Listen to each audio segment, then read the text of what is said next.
ठाणेकरांनी त्यांची जागा त्यांनी दाखवली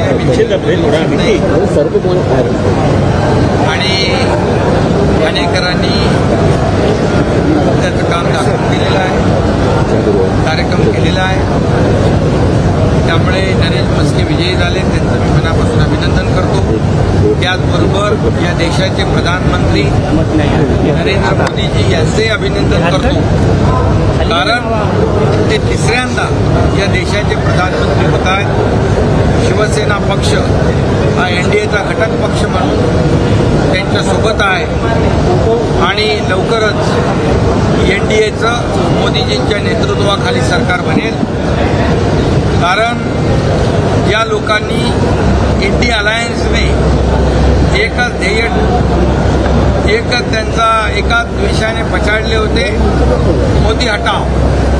मोदी द्वेषाने पछाडलेले लोक मोदीजींना तडीपार करण्याची भाषा करत होते, परंतु या देशातल्या जनतेने विकासाला मतदान केलंय आणि जे तडीपारीची भाषा करत होते त्यांना सत्तेपासून दूर ठेवून तडीपार केलेलं आहे.